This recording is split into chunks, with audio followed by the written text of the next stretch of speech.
Hello everyone, न्याय की आवाज चैनल में आप सभी का स्वागत है। मैं शिव कुमार राय आप सभी का तहे दिल से अभिनंदन और स्वागत करता हूं। जैसा कि आप सभी हमारे कुछ दिनों से आवाज को सुनते आ रहे थे, पर अब मैं आप सभी के बीच प्रत्यक्ष सामने होऊंगा। अनेकों प्रश्न हैं जिसका जवाब ढूंढना अभी बाकी है। आखिर क्या वजह है कि मुझे अपनी आवाज को उठाना पड़ा, न्याय की आवाज को बनाना पड़ा, और क्या वजह है कि न चाहते हुए भी मुझे गांव के उस परिवेश और गांव के उस समस्याओं को समझना पड़ा जो जाने और अनजाने में अनेकों लोगों द्वारा छोड़ दिया जाता है। चलिए मैं बात करता हूं गांव के उस समस्याओं के बारे में जो आप सभी के द्वारा देखा तो जाता है, सुना तो जाता है, पर शायद ही उसका समाधान ढूंढा जाता है।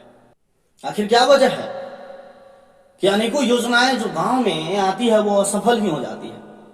मैं ऑन दी पेपर की बात नहीं कर रहा हूं, मैं प्रैक्टिकली बात कर रहा हूं कि क्या वजह है कि गांव में कोई भी योजना असफल ही असफल होता है। चाहे वो प्रधानमंत्री शौचालय योजना हो, चाहे प्रधानमंत्री किसान समृद्धि योजना हो, जो 2000 रुपए गांव गांव में किसानों को मिला करती है, वो कुछ लोगों को तो मिला करती है, पर अक्सर वे लोग छूट जाते हैं जो वास्तव में उनको जरूरत होती है। प्रधानमंत्री शौचालय योजना आखिर किसके लिए लाई गई थी?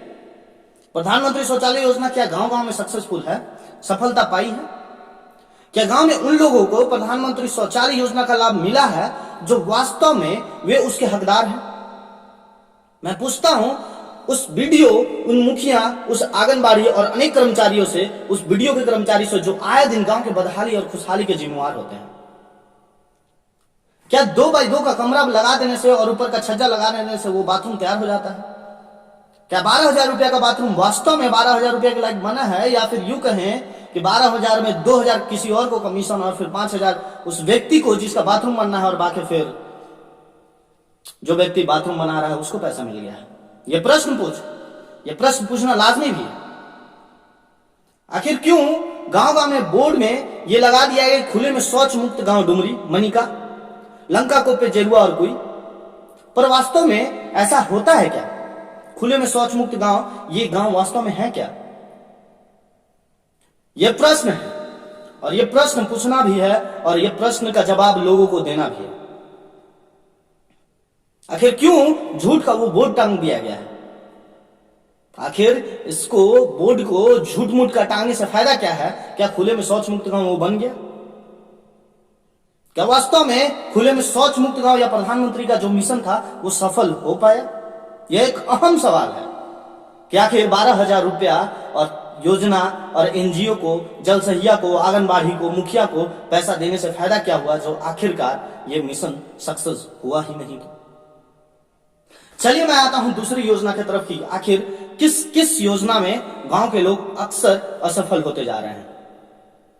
बड़े बड़े सरकारों के द्वारा योजना लाने से और बड़े बड़े बाबू साहेब के द्वारा, लाल फीताशाही के द्वारा बड़े बड़े योजना को तैयार करने से क्या वो वास्तव में उस योजना का फायदा उन लोगों तक पहुंच पा रहा है जिसके हकदार वास्तव में कुछ लोग हैं? एससी, एसटी, ओबीसी के लिए अनेकों काम करने वाले और अनेकों रिजर्वेशन देने वाले, क्या वास्तव में सरकार उनको पढ़ा पा रही है? झारखंड के मनिका प्रखंड तथा अनेकों लातेहार जिला में अनेकों गांव ऐसे हैं जो वास्तव में वहां के लोग, वहां के बच्चे अभी भी पढ़ लिख नहीं रहे हैं।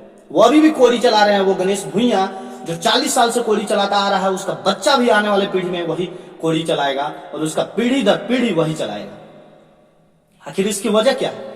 आखिर कौन इसके लिए जिम्मेदार है? या फिर हम, या फिर सरकार जो आए दिन बस योजना के नाम पर लोगों को ठगी कर रही है, उनका दमन कर रही है।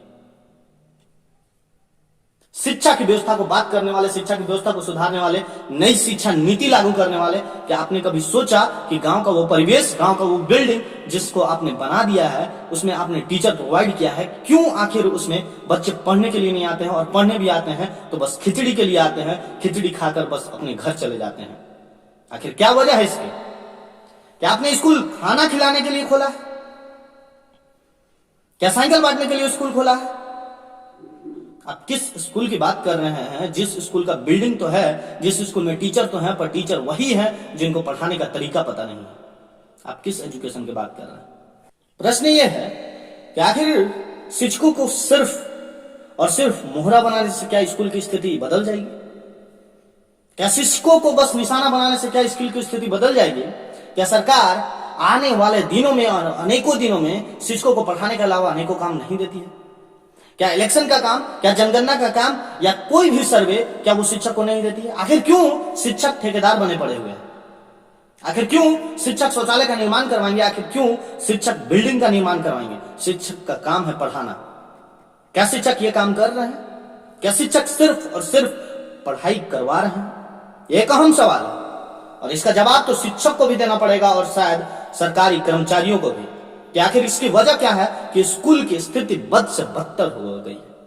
आखिर क्यों फिनलैंड, जो कि ह्यूमन डेवलपमेंट इंडेक्स में सबसे आगे है और जिसका एजुकेशन सिस्टम सबसे आगे है, आखिर क्यों भारत उसकी थोड़ा सा भी उसकी तरह नहीं बन सकता है? क्या होमवर्क देने से या फिर लोगों को बस चावल दाल और साइकिल बांटने से एजुकेशन सिस्टम बढ़िया हो जाएगा? शिक्षकों के साथ साथ हमें स्कूल के मैनेजमेंट और स्कूल प्रबंधन पर ध्यान देने की जरूरत है। चलिए मैं आपको ले चलता हूं एक ऐसे कार्य की तरफ जो वो पूर्ण रूप से बन चुका है, लेकिन उसमें अभी भी उसमें कुछ चीजें जो हैं वो अभी भी रुकी हुई है। मैं बात कर रहा हूं जेरुआ हॉस्पिटल की, जो कि मनका प्रखंड लातेहार जिला में पड़ता है। आखिर क्या वजह है इस हॉस्पिटल की कि 2017 और 2018 से बनने वाला हॉस्पिटल और बन चुका हॉस्पिटल, जैसे भव्य हॉस्पिटल और अपार्टमेंट की तरफ बनने वाला और लगने वाला हॉस्पिटल, जो पहाड़ों के बीच में घिरा हुआ हॉस्पिटल, अनेक चारों तरफ से मैदान से घिरा हुआ हॉस्पिटल, क्या वजह है इसकी कि आखिर उसमें अभी तक 2020 तक कोई डॉक्टर नहीं है? आखिर इसके लिए कौन जिम्मेवार है? आखिर क्यों बनाया है सरकार ने इसे? आखिर क्यों बनाई गई है ये हॉस्पिटल जब इसमें न डॉक्टर होगा, न कोई सुविधा होगी, ना ही कुछ और होगा? सिर्फ 2 एएनएम और 2 एमपीडब्ल्यू के लिए आपने वो हॉस्पिटल तैयार कर दिया। 2017 और 2018 से आखिर आपने क्यों सिर्फ और सिर्फ 2 एएनएम और 2 एमपीडब्ल्यू इसमें रखा है? या सरकार को नहीं पता कि ये जेरुआ में एक विशाल हॉस्पिटल बना है और इसका प्रयोग किसी भी तरह से किया जाना चाहिए? क्या इसे क्वारंटाइन सेंटर बनाने देने से सिर्फ ये हॉस्पिटल की हालत सुधर जाएगी? आए दिन 2 महीना में और 2 साल में कुछ न कुछ काम ले लेने से इस हॉस्पिटल की स्थिति सुधर जाएगी? क्या आपने कभी सोचा कि इस हॉस्पिटल को सुविधा देने से और डॉक्टर लाने से इस जो अगल बगल गांव है उसकी कितने रोजगार में मिल सकती है? कितने रोजगार को फायदा हो सकता है? कितने लोगों को फायदा हो सकता है? क्या आपने कभी सोचा? आए दिन जेरुआ हॉस्पिटल के लिए मैंने डीसी, सिविल सर्जन, मनका स्वास्थ्य प्रभारी से अनेकों बार मैंने चर्चा की है, लेकिन क्या हुआ? बेनतीजा। आखिर कौन इसके लिए जिम्मेवार है? डीसी लातेहार हेमंत सोरेन को डेली में ट्वीट करने वाला व्यक्ति, क्या अकेले मैं कुछ कर सकता हूं?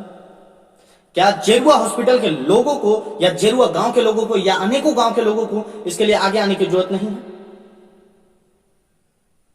ये समझना पड़ेगा, ये आप सभी को समझना पड़ेगा कि शायद सरकार या फिर सिस्टम कान में ठेपी लगाकर बस सो चुकी है। उनको जगाना पड़ेगा, उनको बताना पड़ेगा कि आखिर आप कौन है। क्यों आखिर दिल्ली में ही अनशन होगा और क्यों आखिर दिल्ली और बड़े बड़े शहरों में ही अनशन का तांता लगेगा? क्यों झारखंड में अनशन नहीं हो सकता? क्यों बिहार में नहीं हो सकता है? मैं बताना चाहता हूं उन सिस्टम के अधिकारियों को और उस सरकार को भी जो अभी सरकार में है। मैं आए दिन उनसे गुजारिश कर रहा हूं, मैं उनसे ट्वीट कर रहा हूं, मैं उनको अपनी बातें उन तक पहुंचा रहा हूं, लेकिन कोई भी जवाब अभी तक नहीं आ पा रहा है। आखिर क्या वजह है उनकी? इतने बड़े हॉस्पिटल 2017 और 2018 से लगभग 3 साल होने वाला है। आखिर क्या वजह है कि एक भी डॉक्टर उसमें नहीं है? अगर आपको उसमें हॉस्पिटल नहीं बनाना है, अगर आपको उसमें हॉस्पिटल या डॉक्टर नहीं बनाना है, तो 3 करोड़ रुपया का आपने इन्वेस्ट क्यों किया? आपको अगर हॉस्पिटल का प्रयोग नहीं है, बात है कि अगर आपके पास डॉक्टर नहीं है तो आप उस बिल्डिंग का किसी दूसरे पर्पस के लिए प्रयोग क्यों नहीं करते हैं? क्यों जेरुआ के गांव को या उसके अगल बगल अनेकों गांव को उससे समृद्धि नहीं मिल सकती है? क्यों आप स्पोर्ट्स कॉम्प्लेक्स उसको नहीं बना सकते हैं? क्यों लोगों को कल्याण के लिए उस बिल्डिंग का आप यूज नहीं कर सकते हैं?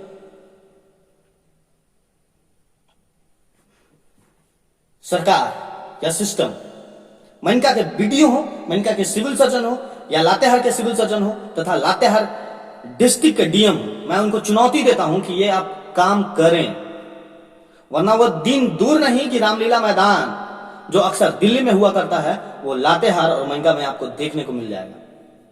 ये आम जनता की आवाज है, ये न्याय की आवाज का आवाज है।